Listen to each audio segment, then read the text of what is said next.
Good afternoon, everyone. We're so glad you were able to join us today for a discussion about how we can join together and walk together in caring for creation and God's world.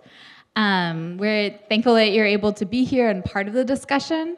We're going to be having a conversation with our speaker, Ben Lowe. And so it'll be a dialogue. I'll be conversing with him, but we'll also save some time at the end for Q&A. So if there's any questions that you guys have of things he shares or of things that are on your minds, please keep that in mind, write it down, and then at 1 o'clock, we'll start taking questions from the audience.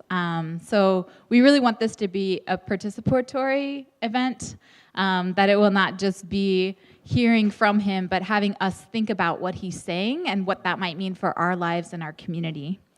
So I just wanted to share a bit about who Ben Lowe is. So Ben was born and raised as a missionary kid in Southeast Asia, where he experienced firsthand the impacts of poverty and pollution. A graduate of Wheaton College, Ben is the author of Green Revolution, Doing Good Without Giving Up, and The Future of Our Faith, which was co-authored by Ron Sider. He serves in various capacities with Evangelicals for Social Action, the Evangelical Immigration Table, and Young Evangelicals for Climate Change. Ben is ordained in the Christian and Missionary Alliance and is currently pursuing graduate studies at the University of Florida. So would you all join me as we welcome Ben to the stage?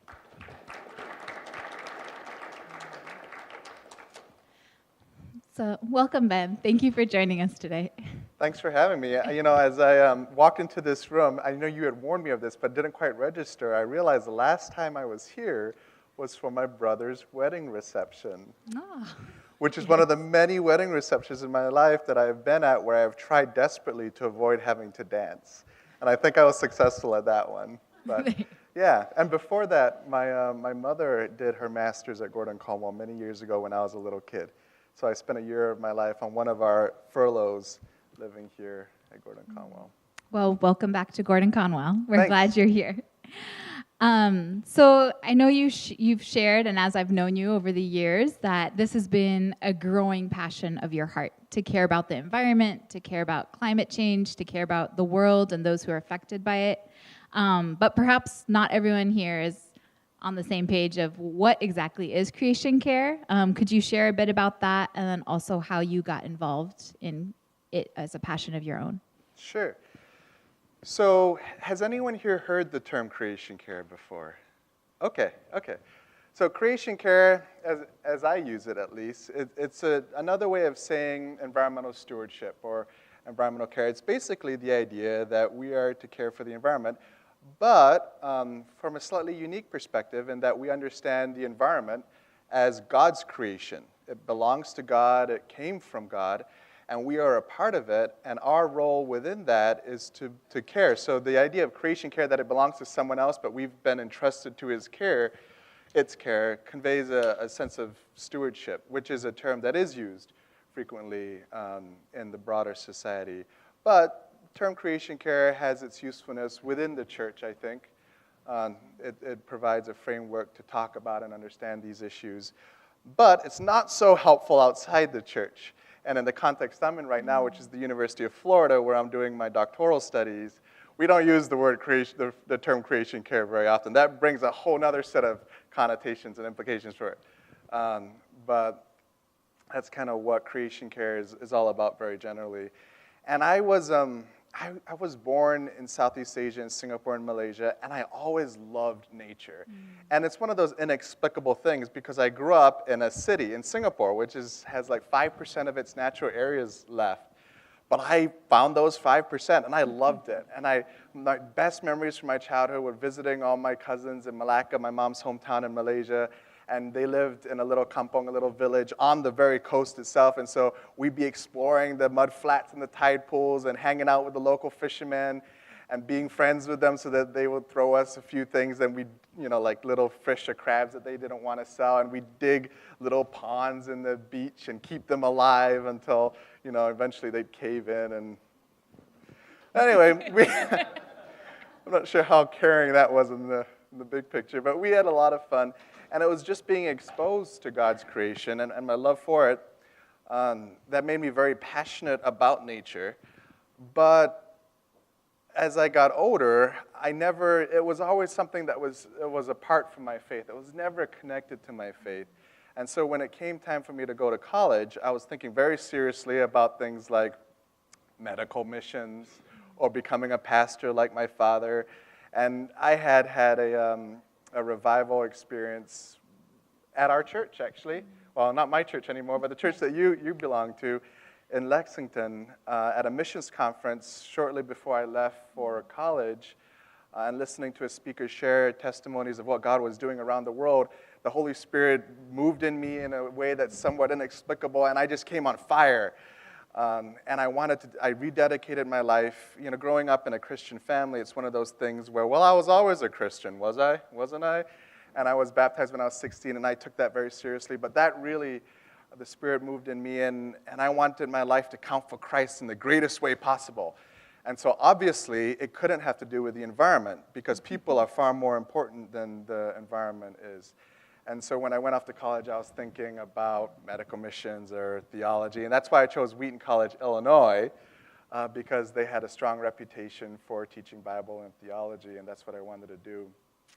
Wow. So what made your internal shift as you think about being passionate for Christ and you think about wanting to live your life for Christ? How did the environment become important to you as part of that calling? It was Wheaton's fault. Well, and it was partly my parents' fault, too. They wanted me to study some kind of science and do something in science. And when I was at Wheaton, I ended up majoring in environmental science because I thought, well, of all the sciences, this is the one that I can stomach the best. And it got me outside. It was something I loved.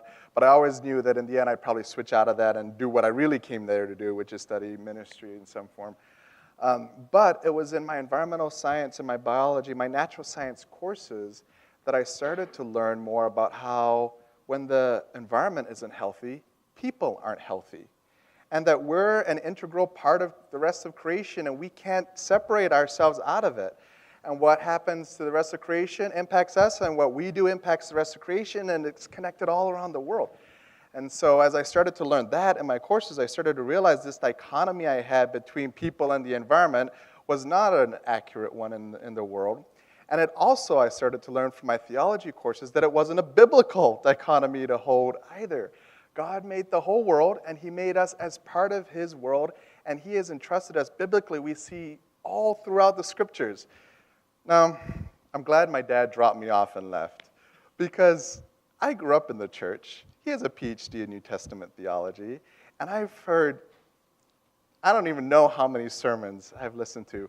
I was 19 years old before I heard my first sermon from, in this case, Genesis chapter 2, verse 15, about why we should be stewards of God's creation. So I had no framework within my faith community for understanding this as something that was a legitimate concern that I could hold to as a Christian. And we know that we have so many concerns and priorities that we're always juggling. And so how would this rise to the level where I would be able to devote my life to? I wanted it to count for Christ. Is this really something I could do to be on mission with God?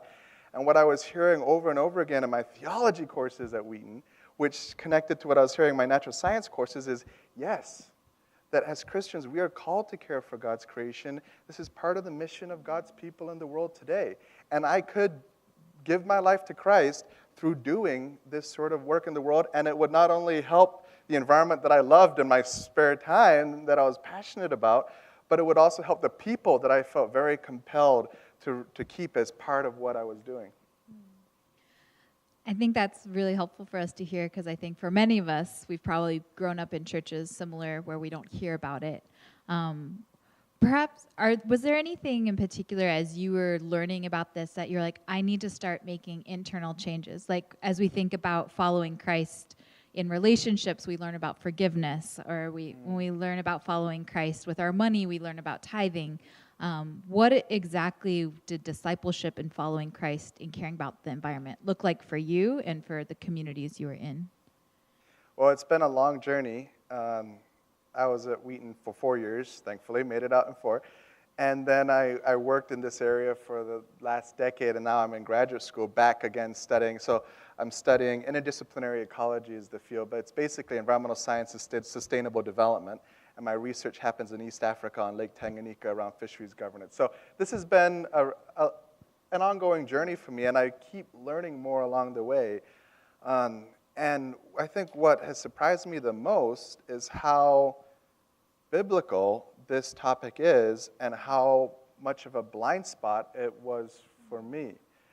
And so, you can, and this is the problem, is you're going to have to read a book if you want to get a deeper understanding of what we're talking about, because there's nothing I could say in 5 or 10 minutes that would really do justice to this. But you can start in Genesis, and you can talk about Genesis 1 and the creation of the world and how God declared it good and it has intrinsic value, and how we were created unique from the rest of creation, that we were image bearers of God, which is a functional distinction that gives us the divine authority and capacity to actually be stewards on behalf of God and represent God's will and God's ways in the rest of the world.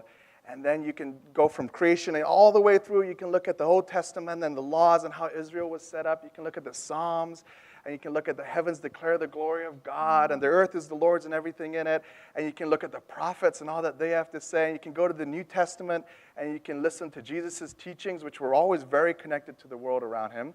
And then you can look at the epistles and the New Testament theology, and there's a lot that's there too. And you can look at passages that are sometimes a struggle for us, like 2 Peter, which talks about the earth being burned or refined in a fire at the end, and all the way to the very end, from creation all the way to new creation. And there's so much in there. But what I hinged my understanding on originally was the idea that when Jesus asked what the greatest commandment was, he reinforced what was said in the Old Testament, which is to love the Lord your God with all your heart, soul, mind, and strength, and to love your neighbor as yourself. And what it came to for me in the beginning of my journey here is I can't claim to love God with all my heart, soul, mind, and strength if I don't care for the world that he made, that he sustains and cares for, that he has entrusted into our care. And the second is like the first. I can't claim to love my neighbor as myself if I don't address all of these issues that are affecting so many people around the world, especially those who are already vulnerable or marginalized in particular ways, the poor, those in developing contexts, those exposed to pollution, the idea of environmental racism and injustice, and I can't do either of those. So that was really important to me. But as I went on throughout the years, what became even more meaningful was the connection between caring for creation and the gospel. And it took me a while to actually make those connections, but there's a lot of great theology that's published out there that's doing this, and a lot of great thinkers who've been thinking this through for us. But one of the people that got my attention here actually wasn't a Christian. His name's Gus Speth. He is one of the leading environmentalists that's alive today. He's a grandfather. He's retired. He was for many years the dean of the Yale School of Forestry and Environmental Science, which is arguably, according to them, one of the top environmental graduate schools in the country. UF is pretty good too, but whatever, that's okay. And before that, he was the first advisor to a US president on the issue of climate change, which is a whole different kind of issue that can be tough in our communities. But he said this. He was talking to a group of pastors, and he said, I used to think that the top environmental problems were biodiversity loss, ecosystem collapse, and climate change. He said, I thought that 30 years of good science would address these problems. I was wrong. The top environmental problems are selfishness, greed, and apathy. And to deal with these, we need a cultural and spiritual transformation, and we scientists don't know how to do that. And when I heard him say that, I realized he was talking about the problem of sin and how no matter what it is we're called to do, we're all in some way, shape, or form working on applying a solution to the problem of sin and what it's done in the world and in our lives. And that's when I realized what the gospel had to say to this and how integral it was to God's mission in the world today. And here's an excerpt from the Lausanne Movement's Cape Town Commitment from 2010, Part 1, Section 7. They write, we remind ourselves that the Bible declares God's redemptive purpose for creation itself. Integral mission means discerning, proclaiming, and living out the biblical truth that the gospel is God's good news through the cross and resurrection of Jesus Christ for individual persons and for society and for creation. All three are broken and suffering because of sin. All three are included in the redeeming love and mission of God. All three must be part of the comprehensive mission of God's people. So this is why I'm talking the way I'm talking about how I'm called to be on mission with God. And for me as a Christian, creation care is an integral part of that mission. It's why the Christian and Missionary Alliance ended up ordaining me to this gospel ministry of creation care and working with people in churches around it. And one of the things that encourages me the most isn't that the Christians in the United States, which is Christians in the United States versus Christians in another part of the world. I think Tim and I were talking about his experience in Spain and how he came here and he was shocked in the U.S. about some of the ways that we interact with the environment here. But one of the encouraging things for me isn't just that Christians in America are jumping on the green bandwagon and starting to do sustainability things. No, it's that we're rooting it and we're understanding, we're recovering its connection to the mission of God in the world today and to the remarkable privilege that we have not to be just recipients of the good news of Jesus Christ, but also its agents as well, and how we live in a very earthy, day-to-day way on this planet. And we can bear witness to what God's doing in the world today by our work here in this sector. And it's incredibly exciting, and it's incredibly attention-getting for a lot of the rest of the world who thinks of, or a lot of the rest of this country who thinks of Christians, and sadly often thinks of people who are opposed to caring for the environment. What have been some of the things that have been helpful in those conversations with the unbelievers, with the non-Christians? Because it's true. Oftentimes we hear in politics, or we hear even for myself, I went to Wellesley College, and they care very much about the environment, and they don't believe Christians do care.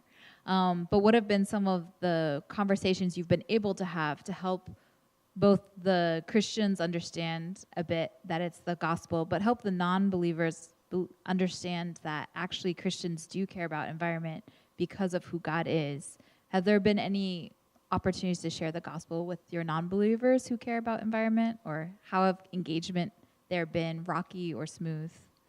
Yeah, well, I'm a missionary kid at heart, so I've never found myself in a place of comfort surrounded by people who are like me. Wheaton College was perhaps mostly an exception, although even then, you know, being a missionary kid, being a third culture kid, I was always kind of I never knew where home was. So this is part of, I think, just who I am and who God has made me to be, and thus the work that he opens up for me to do. But we talk about the dual apologetic that we have in this area. We talk about how we're called to bear witness to the church about what God is doing and to help us recover the theology around this, and then the praxis, which must follow.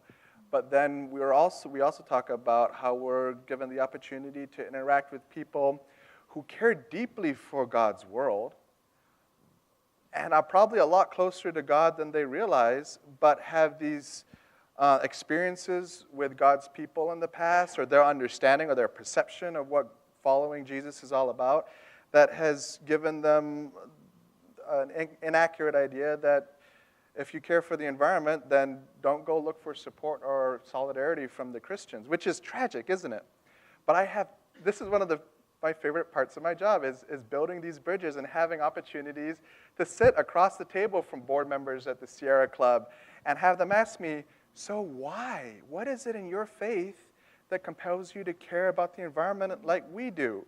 These are board members of one of the leading environmental organizations in this country asking me to share about my faith. This isn't me trying to find a way to maneuver a question in or a comment in. This is open opportunities. And I'm at the University of Florida, and when I was thinking about graduate school, I wanted to go to somewhere where I wanted to go to somewhere where I could get the best training I could get, technical training on understanding and doing good science. And I wasn't particularly looking for a place that had a lot of Christians, and I wasn't looking for an advisor who was a Christian. Because I thought, if we hold that all truth is God's truth, then we don't have anything to be afraid of here. We should go out into God's world as his people and learn what truth we can learn. And science is a great way to do some of that. And so here I am at the University of Florida, one of the only Christians I know, and certainly the only one who would identify as having maybe what we'd broadly generally call evangelical theology. That word is so loaded these days, isn't it? But you know what I'm saying. In my whole floor and department, and I get to have conversations all the time with folks about my faith. And here's the thing, it's a really depressing field to be in sometimes, because we're working on problems that are intractable. We're working on what we like to call wicked problems that just defy simple solutions. And so people are looking for hope and struggling with despair. They're struggling with cynicism. They're struggling with themselves and how torn they feel in themselves. And we have language to explain and to articulate what we're talking about there. And so I think being a Christian in that world, I'm really encouraged. Where I get discouraged the most is actually trying to be a Christian in the church sometimes around these issues. But when I'm out in the world, I tell you, it's just really exciting to see the ways that God is drawing people to himself and using the good work of people who might not know him yet in the same way that we would know him to get really exciting things done. Wow. You had mentioned earlier, and even alluded to it a bit now, that there's so much that the church cares about that sometimes it's hard to juggle all the different issues, right? Like, there's small groups, there's fellowship, there's evangelism, creation care, like the list goes on and on. How do you encourage the church, or even us who are seeking to grow to be church leaders, in juggling those issues? And actually, what are maybe some initial first steps if the church is doing nothing to care about this? What would you say to the church and to the leaders? These are all big questions, and the risk is that I just kind of ramble on and on. But you can start with the juggling, and then we'll go to the steps. Sounds good. And I'm a pastor's kid, so I had a front row seat at all the juggling that church leaders have to do, and all the urgent priorities that and directions that they're always pulled in. So I'm very sympathetic to this. And now, being involved in church ministry myself, formal church ministry, apart from my work in creation care, I feel some of these same tensions too, which I think is very healthy and good for me to be able to appreciate it. But I think a lot of this, I'd say two big things, and then we can go from there. One is, I think we need to recover a holistic view of ministry where it's missing. And that is, it's not an either or, and it can't be. You know, we don't choose between evangelism and being a good parent. You know, we're called to be on mission with God, and these are all integrated within that, just like I was sharing from, the Lausanne statement and some of the other things. So we have to make sure that when we're doing this in our churches and in our lives, we understand how this is all part of being God's people in God's world today. So we need to recover that holistic view of and vision. And our who was it? I think it was actually Rick Warren who said that our mission and our vision need to be as big as God's mission and God's vision is. And so connected to that, I think the second piece I would just flag at a very shallow level, obviously, is that then I just lost my train of thought. Okay. Well, as you think about that train of thought, think about maybe what are some ways that we can take initial steps as individuals and as churches to see God's mission, to see caring for God's creation being a part of our holistic discipleship. Are there any suggestions of where people could start? Yeah, thanks. And that gave me just enough time to recapture it. So it's the idea of a holistic mission and vision, but it's also and it's gone again. I tell you, my mind is just kind of. I've been hanging out with my niece. I've never had a niece before. She's really cute. Anyway, and apparently my mind works like hers right now. But here it is. The idea of we have to recover our theology of the body of Christ. We're all called to care about everything that God cares about, but we're not all called to carry everything that God carries.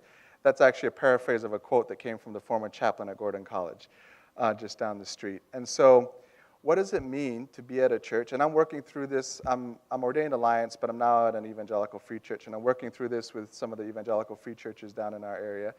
But the idea that, all right, well, you have me as a resource, and I clearly care about and work on these issues a little more specifically. And so don't feel like I expect you all to be doing all of this, but maybe you can use me as a resource to help build out an area of our church and community to figure out what we would do in this context.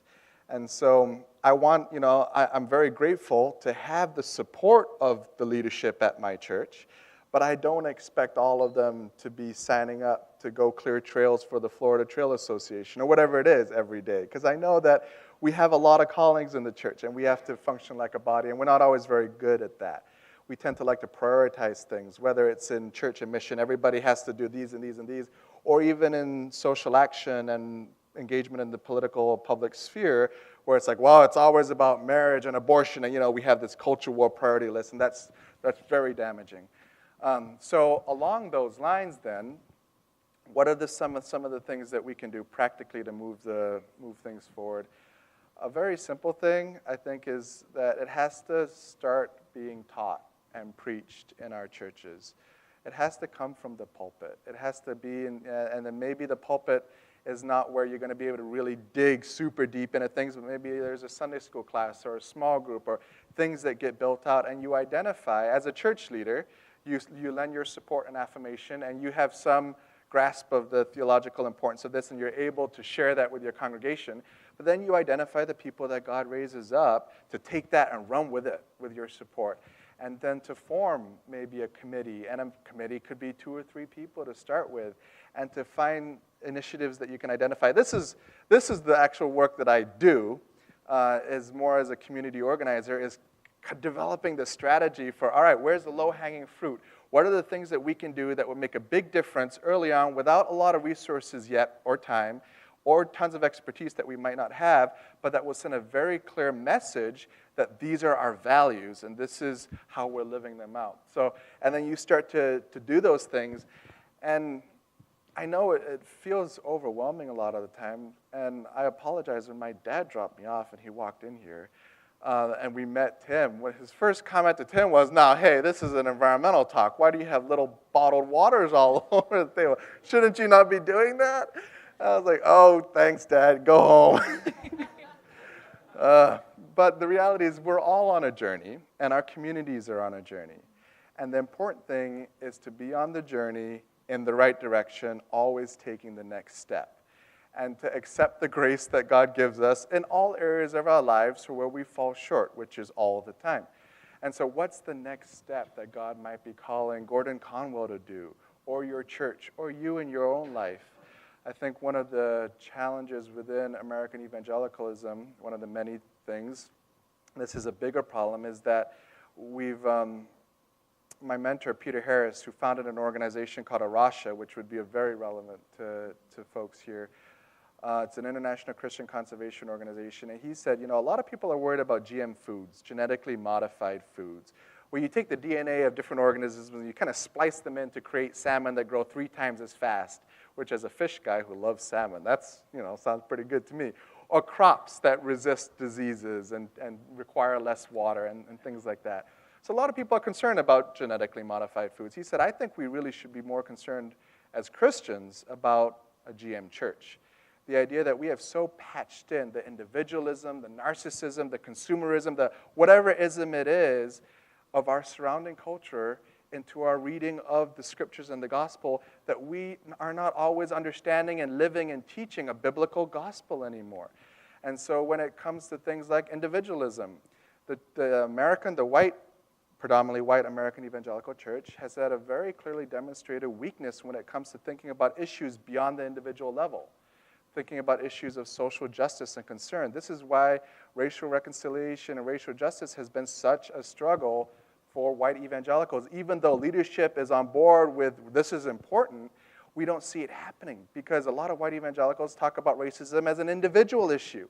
And then we talk about charity as solutions, and we talk about, but we don't address it on a justice, on a societal level, which is where a lot of this is happening.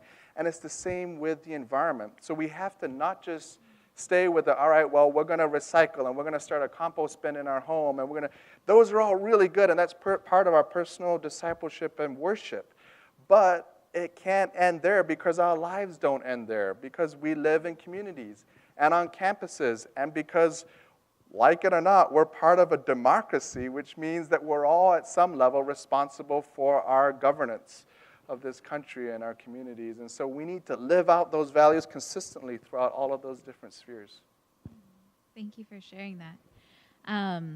I just wanted to ask you, I know you had referenced and we had talked about that you wrote a few books. Could you share a bit about each of the books and like what made you write them? And if you guys have questions, be thinking in mind because the microphone will be going around shortly. Sure. So I graduated from Wheaton College. Thanks for bringing some of these up. And the day after graduation, I met with editors at InterVarsity for what turned into Green Revolution, which is a title that they picked.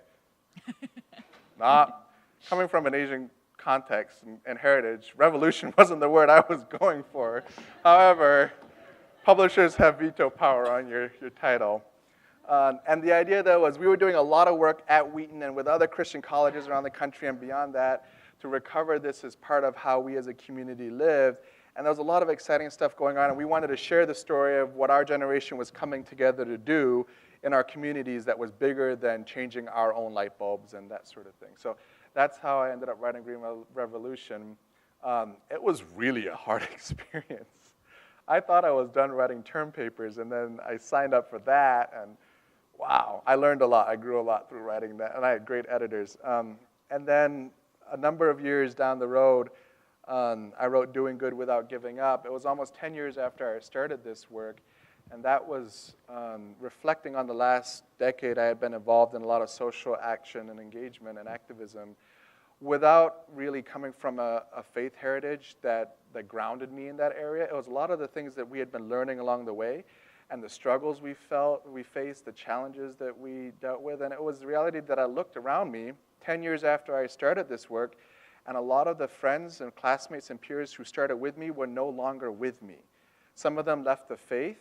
Some of them got families and moved into suburbs and lived lives that, nothing against having families and moving into suburbs, but I tell a story in the beginning of a friend who came up to me and we were chatting and catching up after many years. We were both at the same college.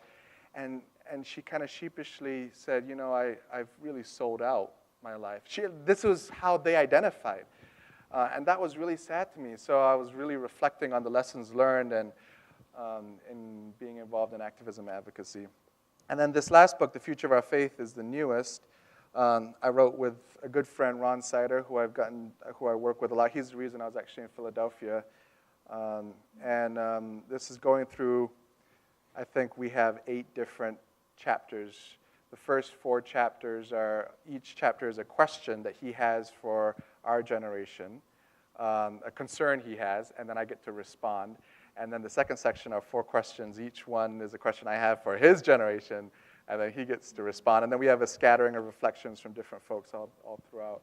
So one of the chapters in here is on creation care specifically, but that has a lot of other topics, so plenty of opportunities to offend lots of different people. So if any of you guys have a question, raise your hand. Tim will be around. As you guys are thinking about your question, you mentioned in Green Revolution that your campus was doing something. Could you share a bit about that, just for us to get ideas of perhaps what we could do as a campus? Sure. So one of the things that we identified at Wheaton College back in the day, they've grown so much since then. It's really exciting to go back now.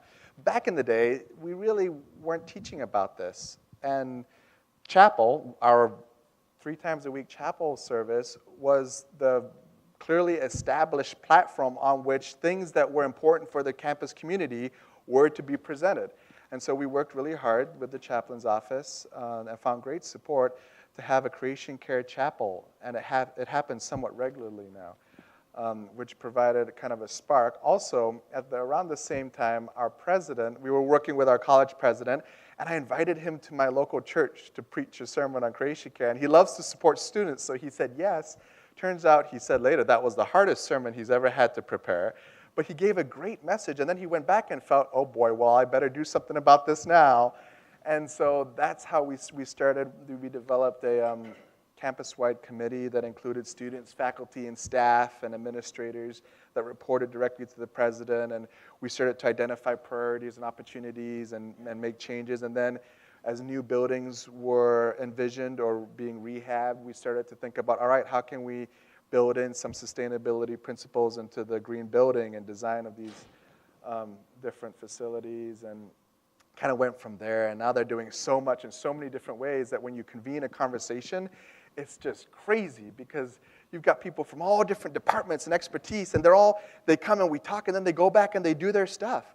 So the librarian goes back to the library and switches all the printers to print by default double-sided, and then the purchasing person starts to source recycled paper. And it's all these different people exercising their regular influence in their regular spheres and the things that they do, because creation care connects with so much, doesn't it? And I teach a lab at the University of Florida. It's part of my funding. And I have this group of undergraduates who come from backgrounds where they often hear a lot about ecology and conservation and all. So one of the things I'm doing is I'm bringing in someone who works on environmental racism and injustice to come and help them understand the connections between caring about elk or bears or sea lions and caring about people. And so it's whatever it is that we have, these spheres of influence, how can we connect that and make sure that we're being faithful in the very holistic sense? Wow. Thank you so much for sharing. Yeah. Do any of you guys have any questions that you would like to hear Ben answer? Hi, thank you so much, Ben. I appreciate PETEC and you and just everything you've shared. This is a very major passion. For me, I grew up in the woods of New York City. Literally, I did, actually. It was swamps on the south shore of Staten Island. And so, like, there was a street I lived in as a teenager that doesn't exist anymore because Hurricane Sandy washed it out to sea. You know, literally, like, that whole neighborhood is gone because of the rising tides, because of the rising sea level. You mentioned environmental racism. For me, I want to ask about what are some of the things that we can do to address the mass migrations that will be happening over the next 20, 30, 50 years along low-lying coastal areas in India, Bangladesh especially, and other areas like that. And that's, you know, we're going to see refugees more than what we're seeing now going forward. And how can we address that? Again, as always, as individually, but more importantly, as the church. Yeah, thanks. What was your name? Oh, I'm John. Thanks, John, for your question. So we technically we can't legally talk about climate refugees because the current definition for the word refugee involves actual persecution. And so there's no category under which, legally speaking, we don't understand people who are moving because of environmental factors, who are forcibly displaced because of environmental factors, and persecution, that our legal definitions aren't broad enough yet to encapsulate this. And I bring that up because this is symptomatic of a much larger problem, and that the world is changing at a faster and faster rate in many different ways, and a lot of the way we live in the world isn't catching up to the rate of change. And this is what I'm doing, working on Lake Tanganyika in East Africa with the fishing communities there in a fishery sense. But it also has to do with our legal systems. It has to do with our ethics. Our ethics hasn't caught up in many ways to understand and address wicked problems on the scale of things like climate change. And I'm very sorry to hear about your neighborhood in New York. I'm at the University of Florida, and so as you can imagine, this is a very relevant conversation for a lot of our communities and a lot of the work that UF does around the state, and especially in places like Miami. I also have a Syrian asylee living in my home in Florida. And before, when I was in Chicago, I lived in a refugee neighborhood, and I work closely with World Relief, and I work with the Evangelical Immigration Table precisely because these are all very interconnected issues.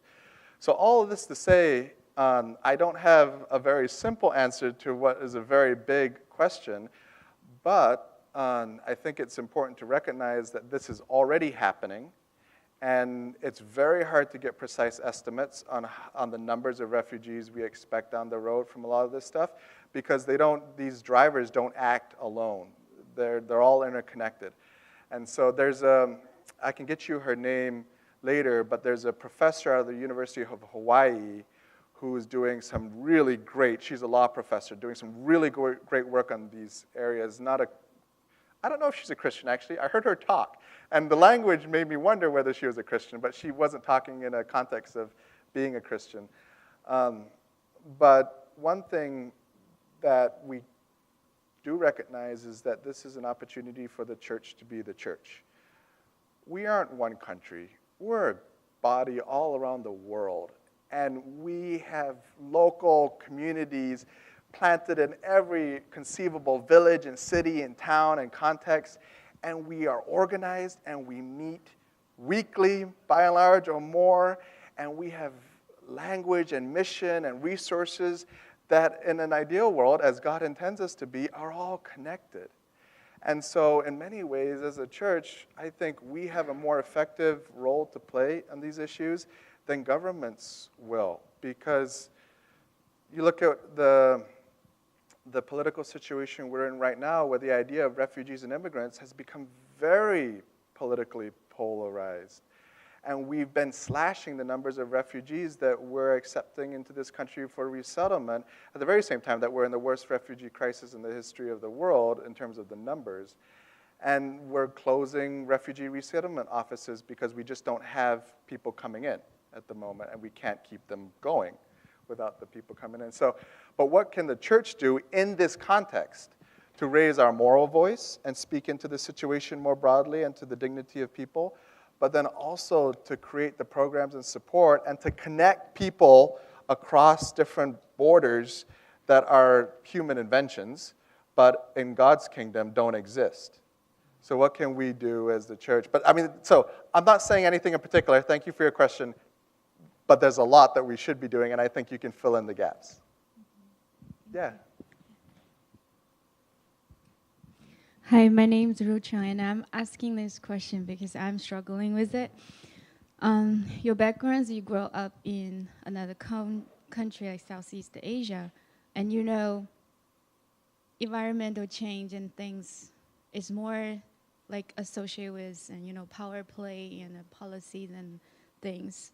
So what if in a scenario you are invited back into Southeast Asia and to speak to a group of people, and the idea of environment protection or creation care is something that you hear in the news that of Western society pointing fingers at Asian countries and saying, hey, you did this to the environment. That's one.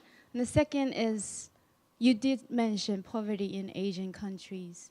And how could you address this issue and in a loving way that sounds not so classist to them? So this is a question. Thanks for your question. When I was in Chicago, I was part of a church for 10 years. And I've always been part of the Chinese church community in this country because I'm half Chinese, and that part of I grew up there, and part of my heritage is really important to me, and I find it, I miss it a lot when I'm in America. And so one of the elders, after about 10 years of being at the church, came up to me one day and said, I finally figured you out, Ben.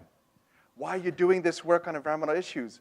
Because for many years, America was the #1 polluter in the world. And then recently, China became the #1 polluter. And you're half American and half Chinese. I was like, oh, that wasn't it. But boy, you gave me something to think about now. Yeah, again, that's a really big question, and there were a couple questions in there. But I think one of the issues is that, yeah, here is the United States from a geopolitical position. We're the United States, and we're pointing fingers and saying, China and India, you got to act, and we're concerned about you, and you're not doing your job. And then, in fact, we're not going to act until you act, even though we've spent how many years now putting out pollution to get to the point where we are, to where we can start to think a little bit more about the environment. You talk about the environmental Kuznets curve and how that works. So what we really need we really need models of reconciling conservation with development and of being able to holistically care about people and the context in which the environment in which they live. And again, I'll bring it up. Arasha International, it's an international Christian conservation organization. More than I'll be able to say in a few minutes now, they're great examples of how to reconcile conservation with development in local communities around the world. And it's coming from within the local communities themselves. This isn't a foreign imposition. that's being brought over and saying, you have to do this, or you have to do this, or we're going to withhold aid, or you have to do this, or we're going to, this isn't a power play. But you're right that power and the environment are very intertwined and often and not handled in ways that are very just or very compassionate. And so the overall posture of America and the American church probably needs to be repentance and lament. And it's not something that we do very well or we see very often. But if I were invited to go back and work in Singapore or Malaysia on some of these issues, I think the first thing that I would have to do is decide whether I would bring anything of particular value to them that they don't have themselves. That's one of the rules of community organizing, isn't it? This is not something that you're coming in to do for somebody else. And so why would they want me to go over there in the first place? And what would I bring that they wouldn't already be able to do themselves or understand better themselves? But then there's also an opportunity to listen to the rest of the world and what the rest of the world is going through and how that can inform how we live in this country. And when you break down pollution, there's so many different ways to look at pollution. You can look historically at total pollution over years, and then you can see America is still number one by a long shot. You can break down pollution per capita, and then you can see that Canada is actually number one by a long shot, but America is not far behind. And China is still way below us in terms of per capita, and India is even further below that, per capita pollution. And so, yeah, we have to have these conversations that are very honest, very transparent, conversations that are modeled with humility. And groups are doing that, like Russia are doing that well, I think. Does that kind of start to answer your question? Thanks. Any final questions for Ben in the audience? Yeah. Hi, I'm George. I was just wondering if you could, time permitting, maybe some very positive sceneries that you've seen in your travels, and maybe in contrasting with some very sad, environmental situations or something. Thank you. Sure. Yeah. Well, yeah, there's no end to the bad news I can share with you. But here's a piece of good news that encourages me greatly. Clean energy technology is moving so fast and so far that it's unstoppable now. You look at economic forecast. I'm talking, this is a macro level. I'm not giving you a specific example. But you think the IEA, the International Energy Agency, projects that by 2050, solar energy will be the leading source of power, of electricity generation in the world. And that's not because of any laws that they're projecting. That's just because of the way the technology's progressed and the cost-benefit analysis and its competitiveness alongside coal, oil, natural gas. So the clean energy economy, I know this administration is putting together some policies that are trying to bring more preference to coal and help out coal communities. And there are real issues in coal communities that need to be addressed. And they're the ones who are going to be left behind in this transition to a clean energy future. And they're the ones who are already struggling with a lot of the effects of this coal history that we have with higher cancer rates and respiratory disease and stuff. So we need to address those communities. It's not that we can forget them and ignore them and just move to the future. But what's exciting to me is that even with all of these policies that people are trying to put in place to keep us in an energy past where we've been dependent on dirty energy sources like coal and oil and to some extent, in some cases, natural gas too, things have just moved. We're moving. We're not stopping. We're going to increasingly get to a point in the future where we're going to have a much more sustainable society. However, what's not guaranteed and all of that, so that's all really good news. I believe solutions to climate change are inevitable, but what's not inevitable is how well we get to and implement those solutions and how quickly we get to those solutions. So I think one role of the church is to move our communities along so that we see what's good and we embrace and we encourage what's good, and we're not afraid of change and we're not afraid of future and the unknown. And the other thing that I think we really need to do is pay attention to the people that are being left behind or that are falling through the cracks in all of these transitions.